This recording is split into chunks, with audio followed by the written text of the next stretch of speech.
बहुत पहले जब हम खन्नापुरवा में पढ़ाते थे तो हम भैंसी रख के रहन 3 ठोर घास छूलित रहा है, भैंसी चरहित रहा है। हम मदरसे में पढ़ाते थे, दूध बेचते थे। तो दूध बेचे के लिए गए ननपारा लीटर ले, तो बर्तन वाले से कहा भाई हमका लीटर दे दो। तो पूछा था कौन, बेचे वाला कि खरीदे वाला? तो हम कहें का 2 मेर होते का? तो कहें हाँ, बेचे वाला अलग है, खरीदे वाला अलग है। तो नाप तौल में भी कमी। ऐ लोगो, अगर मुसलमान हो, कुरान पर ईमान है, तो अल्लाह फरमाता क़ीमुल वज़न बिल क़िस्त, ऐ मेरे बंदे तू बराबर बराबर तौला कर। कुरान में वैलुल लिल मुतफ़्फ़िफ़ीन, कम तौलने वालों के लिए हिलाकत है, बर्बादी है। कम तौलने वाला गोया कि खुदा की ज़ात पर उसका भरोसा नहीं रह गया। उसका भरोसा उसी पर हो गया कि हम जब घाट तौलेंगे तभी हमको रोज़ी मिलेगी। ऐ मेरे बंदे, खुद ऐ मेरे भाई, खुदा के ज़ात पर भरोसा रख। अल्लाह का उसी कुरान में वादा है, नहनु नरज़ुकुकुम, हम तुम्हें रोज़ी देते हैं, व इय्याहुम, और तुम्हारे बच्चों को भी हम ही रोज़ी देंगे। तो जब रोज़ी अल्लाह देता है, इससे अंदाज़ा लगाओ कि आजकल कोई के घर में लटान बहुत पुराने ज़माने के सखुआ लाग रहा था। जब बहन में बंटवारा होते तो लटान कटत है, भाई जिद कैले थे नहीं हम चीज़ में आधा दले हर चीज़ में, तो लटानों काटी जाते।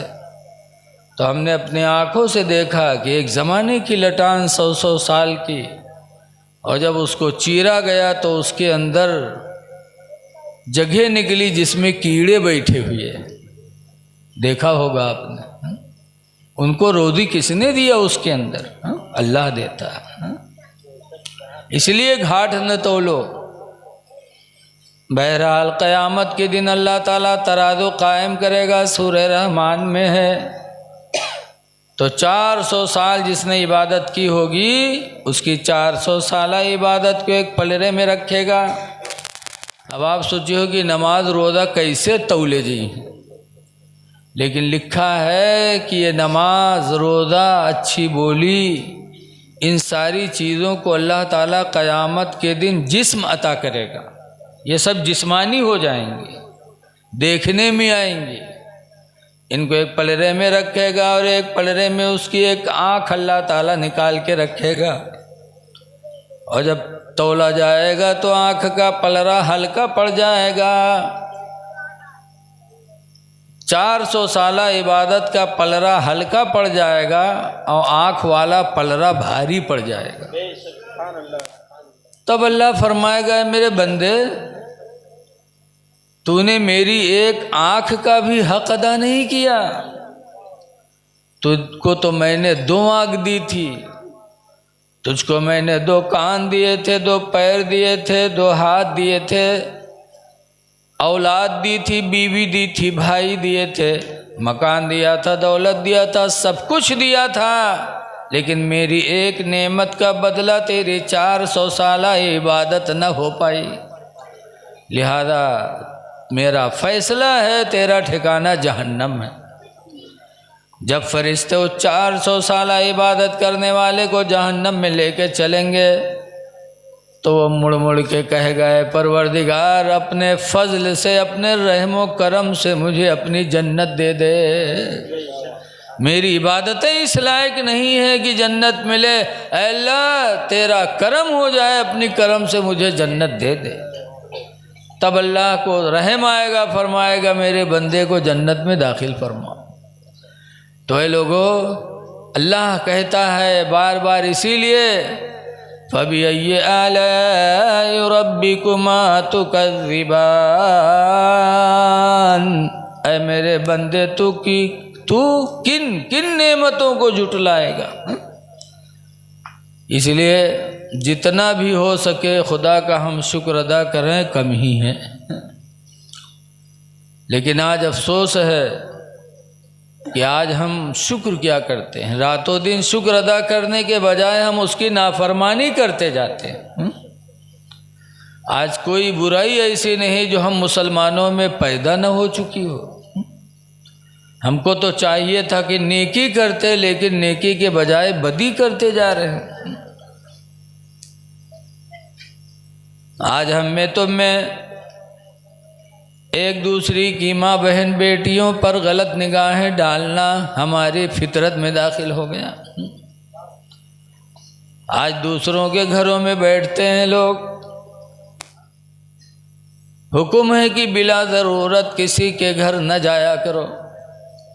बिला ज़रूरत जाओगे तो तुम्हारा दामन एक न एक दिन दागदार हो जाएगा, तुम पर उंगलियां उठेंगी। अल्लाह कुरान में फरमाता है, या अय्युहल्लज़ीना आमनू ला तदखुलू बुयूतन गैर बुयूतिकुम, ईमान वालो अपने घर के अलावा किसी के घर में दाखिल न हुआ करो। हम मुसलमान हैं और कुरान पर हम अमल नहीं करते। अल्लाह ने फरमा दे, ईमान वालो अपने घर के अलावा किसी के घर में दाखिल ना हो। अगर दाखिल होना ही है, ज़रूरत है, तो अल्लाह फरमाता है हत्ता तस्तानिसो, यहाँ तक कि तुम इजाज़त ले लो, घर के लोगों से इजाज़त ले लो। अगर घर का मुखिया इजाज़त दे, इजाज़त मिल जाए, फिर आगे अल्लाह फरमाता है व तुसल्लिमू अला अहलिहा, और घर वालों पर सलाम कर लो। इजाज़त ले लो, सलाम कर लो, ताकि कोई माँ बहन लेटी हो तो उठ जाए, बदन पे कपड़ा ना हो तो कपड़ा डाल ले, बेपर्दा हो तो पर्दे में हो जाए। इस इजाज़त भी लो, सलाम भी करो। ज़रूरत ना हो तो मत जाओ। लेकिन आज अफसोस है कि हमारा माशरा इतना गंदा हो चुका है। आज कोई हमारा भाई परदेश जाता है, सऊदी गया, बम्बई गया, तो जाते वक्त अपने पड़ोसी से कहता है, मेरे भाई मैं बम्बई जा रहा हूँ, सऊदी जा रहा हूँ, काफ़ी दिनों के बाद आना होगा, इसलिए तुम मेरे बच्चों का ख्याल रखना। कहता कि नहीं कहता पड़ोसी से? गोया कि उसने ये कह करके अपनी बीवी बच्चों को तुम्हारे पास अमानत रख दिया, तुम्हारे अमानत में रख दिया कि इनका ख्याल रखना। और फिर वो तो चला गया, लेकिन वो पड़ोसी इतना बड़ा कमीना निकला कि खैरियत मालूम करने की गरज से घर में जाता है, बैठकी करता है और पैसे खर्च करता है। 10 रुपये का सामान फौरन निकाली, 100 के नोट जाओ लाओ, 100 के जगह 500 निकाले, ताकि उनके मेहरुआ के बिटिया का पटियाए जाए कि कहती पैसा बहुत है। तुम पटियाने के लिए 100 का 500 का नोट दिखाते हो। वो भाई ने तुम्हारे पास अपने औलाद को, अपनी बीवी को, अपनी संपत्ति को तुम्हारे अमानत में रख के गया था, और तुम इतने बड़े हरामखोर निकले कि उसकी माँ बहन बेटी की इज्जत पे हमला कर रहे हैं। है लोगों, 4 चीज़ें मुनाफिकत की निशानी मेरे नबी ने बताई हैं। मुसलमान की पहचान नहीं है, 4 चीज़ें हैं जो मुनाफिक की पहचान है। नंबर 1 पर मेरे नबी ने फरमाया कि मुनाफिक की पहचान में इज़ा तकल्लमा फ़कज़िबा, मुनाफिक की पहचान यह है कि जब वो बोलेगा तो झूठ बोलेगा। झूठ बोलना मुसलमान की निशानी नहीं है, मुनाफिक की निशानी है। बोलते वक्त सोचो कि हम कहाँ जा रहे हैं, मुनाफिकत में जा रहे हैं कि इस्लाम में जा रहे हैं। और दूसरे नंबर पर फरमाया व इज़ा ख़ासम फ़फ़जरा, और मुनाफिक की दूसरी निशानी है कि जब वो झगड़ा करेगा तो गाली बकेगा। गाली बकना ये भी मुनाफिक की पहचान है, मुसलमान की नहीं। और तीसरी पहचान मेरे नबी ने बताई व इज़ा आहद फ़ग़दरा, और तीसरी पहचान मुनाफिक की है कि जब वो किसी से वादा करेगा तो वादा को तोड़ देगा, वादा निभाएगा नहीं। और चौथी पहचान मेरे नबी ने बताई मुनाफिक की, वइज़ा उतुमिना फ़ख़ाना, कि जब उसके पास कोई अमानत रखी जाएगी तो अमानत में खयानत कर बैठेगा। अमानत में खयानत करना ये भी मुसलमान का सेवा नहीं है, मुनाफिक का सेवा है। तो एक तो मुनाफिक बन गए, और किसी की माँ बहन पर गलत निगाह डाली तो जानी भी हो गए। अब जानी बन गए। आँख से देख लेना गलत नियत से वो भी ज़िना ही है। हज़रत उस्मान गनी रज़ी अल्लाह ताला अन्हु हुज़ूर के दामाद हैं, अमीरुल मोमिनीन थे। एक मरतबा एक शख्स हज़रत उस्मान गनी के पास पहुंचा तो हज़रत उस्मान गनी से उसने सलाम किया, अस्सलाम वालेकुम। तो उस्मान गनी ने मुंह फेर लिया। तो उधर आया, उधर से कहता अस्सलाम वालेकुम। तो हज़रत उस्मान गनी ने इधर मुंह कर लिया। तो फिर उधर से आया, कहता अस्सलाम वालेकुम। जब 3 मरतबा सलाम कर चुका, हज़रत उस्मान ने जवाब नहीं दिया। तीसरी मरतबा में हज़रत उस्मान गनी कहते हैं, मैं तेरे सलाम का जवाब कैसे दे दूँ, तेरी निगाहों में ज़िना दिखाई पड़ता है, तेरी आँखों में ज़िना दिखाई पड़ता है, मैं तेरे सलाम का जवाब कैसे दे दूँ। तो नाराज़ हो गए, अरे आप मुझे जानी कह दिए। खुदा की कसम उस्मान कहता हूँ कि ज़िंदगी में मैंने कभी ज़िना नहीं किया, आपने मेरी आंखों में ज़िना कैसे देखा। तब हज़रत उस्मान गनी कहते हैं, अल्लाह को हाजिर व नाजिर जान के बताना कि आज तुम फला रास्ते से गुजर जा रहे थे, उधर से एक औरत गुजरी, तुमने उसके ऊपर निगाह डाली, तो उस वक्त तक तुम उसको घूर घूर के देखते रहे जब तक वो दीवार के आड़ में नहीं चली गई। कहाँ उस्मान ऐसा हुआ। तो हज़रत उस्मान गनी ने कहा कि तुम्हारे आँखों ने ज़िना कर लिया, तुम जानी हो गए। तो किसी के घर में बैठकर गलत निगाह से किसी की माँ बहन बेटी को देखना मुनाफिकत भी है और ये ज़िना भी है। और तीसरा गुनाह ये कि तुमने पड़ोसी का हक मारा। पड़ोसियों का कितना इस्लाम ने हक बताया। कुरान कहता वल जारि ज़िल क़ुरबा, कि माँ बाप के साथ एहसान करो, यतीमों गरीबों के साथ एहसान करो। वल जारि ज़िल क़ुरबा, और पड़ोसी करीबी पड़ोसियों के साथ एहसान करो। अल्लाह कहता है तुम एहसान करो और बजाय एहसान के उसका घर तुम वीरान कर रहे हो। नबी करीम सल्लल्लाहु अलैहि वसल्लम के ज़माने में भी सहाबा बाहर जाते थे। आज भी मजबूरी आदमी रोज़ी कमाने जाता है, जाना चाहिए। रोज़ी कमाने के लिए जाना, हलाल रोज़ी के लिए, ये भी इबादत ही है। हुज़ूर सल्लल्लाहु अलैहि वसल्लम के ज़माने में एक साहब बाहर निकले और रहते थे अपनी ससुराल में। 2 मंजिला मकान था, वो ऊपर बिटिया दामाद, नीचे सास ससुर। और जब वो नौजवान सफ़र में निकले तो उन्होंने अपनी बीवी से कहा, हदीस पाक में इज़ा खरज रजुल मिन असहाबिन नबी फी सफ़री, कि जब नबी करीम के एक सहाबी सफ़र में निकले, फ़क़ाल लिज़ौजतिही, तो उन्होंने अपनी बीवी से कहा, ला तंज़ली मिनल उलुव्वि इला सफ़ली, ऐ मेरी बीवी तुम ऊपर से नीचे न उतरना, हत्ता अरजिअ मिन सफ़रिना, यहाँ तक कि मैं अपने सफ़र से वापस आ जाऊँ। जब तक आप वापस नहीं आऊँगा तुम नीचे न उतरना। और नीचे कौन था? लड़की के माँ बाप थे। चले गए। अल्लाह की मर्ज़ी हदीस में फमरदा अबूहा, तो उस लड़की का बाप नीचे बीमार हो गया।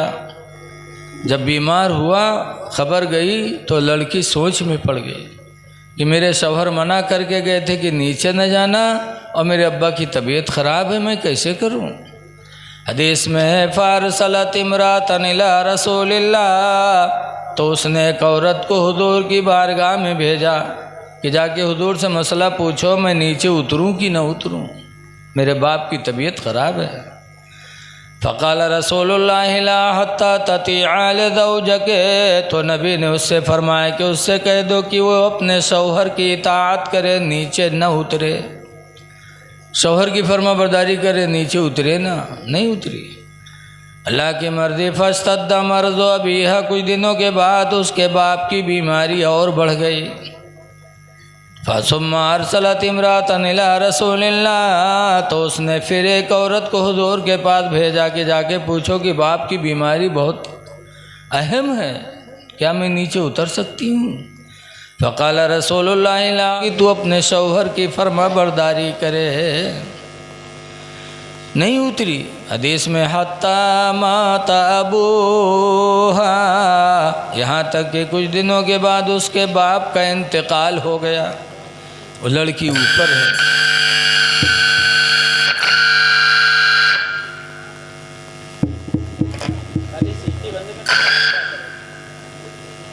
बहुत अच्छा बोलत रहा भैया, काहे का छेड़त हो।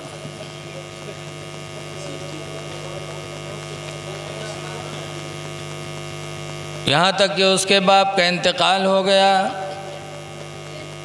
फिर उसने हुजूर से खैरियत, हुजूर से मसला पूछा कि बाप का इंतकाल हो गया, हमेशा के लिए मेरे बाप का चेहरा छुप रहा है, क्या मैं अपने बाप के चेहरे की ज़ियारत के लिए उतर सकती हूँ? तो सरकार ने फिर वही फरमाया कि नहीं नहीं, तू अपने शौहर की फर्मा बरदारी कर। हदीस शरीफ में कि उसके बाप का जनाजा तैयार हुआ।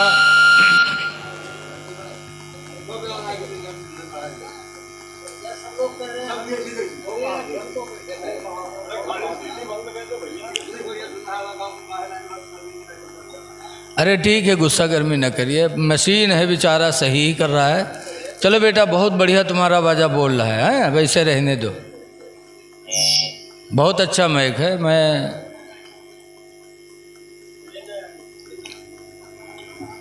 उसके बाप का जनाजा तैयार हुआ। हुजूर सल्लल्लाहु अलैहि वसल्लम उसके बाप के जनाजे में गए, नमाज जनाजा पढ़ाए, फिर दफनाया जा रहा था। तो जब मिट्टी हो रही थी तो हदीस में गैबी आवाज़ आने लगे, क़द गफ़रतुहु बिहसनात बिन्ती, मैंने इसको बख्श दिया इसकी लड़की के नेकियों के वसीले से। जब ये आवाज़ आई, फरिश्ते कहने लगे क़द गफ़रतुहु बिहसनात बिन्ती, अल्लाह का फरमान है कि मैंने इसको बख्श दिया इसकी लड़की के नेकियों के वसीले से।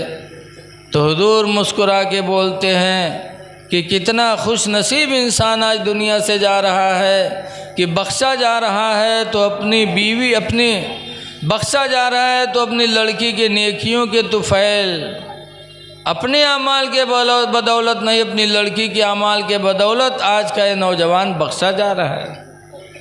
पता चला कि इंसान के काम औलाद की नेकियां भी आ सकती हैं। इसलिए ऐ मेरे दीनी भाइयों, गुजारिश है कि काम अच्छे करो, अल्लाह का शुक्र अदा करो। रिज़्क़ खुदा खाया किया और फरमाने हक़ टाला किया,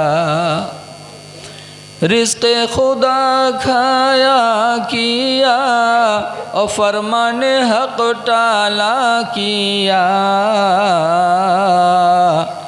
और शर्म नबी खौफ़े खुदा ये भी नहीं वो भी नहीं, शर्म नबी खौफ़े खुदा ये भी नहीं वो भी नहीं। न नबी से शर्म रह गई कि मैं अपने नबी को क्या मुंह दिखाएंगे, और न दिल में खुदा का डर रह गया। अल्लाह की रोज़ी खा रहे हैं और हमारे दिलों में ज़र्रा बराबर एहसास नहीं कि हम खुदा की फर्मा बरदारी भी कर रहे हैं। हुज़ूर फरमाते हैं कि क़यामत के दिन एक इंसान ऐसा हाजिर होगा मैदान महशर में जिसने दुनिया में 400 साल इबादत की होगी।